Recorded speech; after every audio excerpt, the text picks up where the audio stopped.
নীতিতে অটল north western বিশ্ববিদ্যালয়, মাথা নোয়াতে হলো এবার ট্রাম্পকে। স্থগিত করে রাখা প্রায় $800 মিলিয়ন ফেডারেল তহবিল ফেরত পাবে মার্কিন যুক্তরাষ্ট্রের নর্থ ওয়েস্টার্ন বিশ্ববিদ্যালয়। এ বিষয়ে বিশ্ববিদ্যালয়ের সঙ্গে ট্রাম্প প্রশাসনের একটি সমঝোতা হয়েছে। বিশ্ববিদ্যালয়ের কর্তৃপক্ষ ও যুক্তরাষ্ট্রের বিচার বিভাগ বিষয়টি নিশ্চিত করেছে। নর্থ ওয়েস্টার্ন বিশ্ববিদ্যালয়ের প্রেসিডেন্ট হেনরি বিয়েনেন বলেন, সমঝোতার অংশ হিসেবে এই অর্থ প্রদান করা হয়েছে।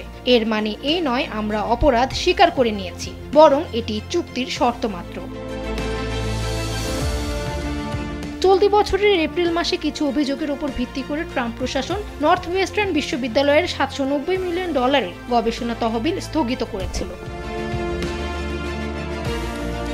রিপাবলিকানরা অভিযোগ তোলে শিকাগো ভিত্তিক নর্থ ওয়েস্টার্ন ক্যাম্পাসে গাজা যুদ্ধবিরোধী বিক্ষোভ চলাকালে ইহুদি বিদ্বেষী কর্মকাণ্ড মোকাবিলায় কোনো পদক্ষেপ নেয়নি। এছাড়া বিশ্ববিদ্যালয়ের বিরুদ্ধে জাতিগত পছন্দকে অগ্রাধিকার দিয়ে ভর্তি নীতি পরিচালনা এবং নারীদের খেলাধুলায় ট্রান্সজেন্ডার অংশগ্রহণের বিষয়ে ট্রাম্পের নীতি অমান্য করার অভিযোগও আনা হয়েছিল।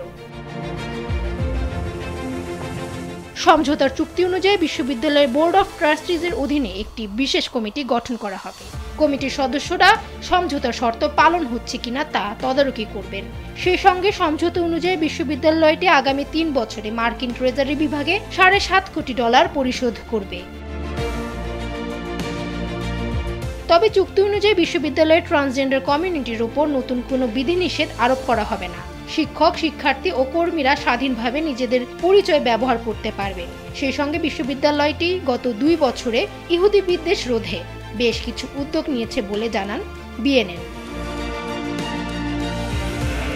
ডেস্ক রিপোর্ট, সময়ের আলো।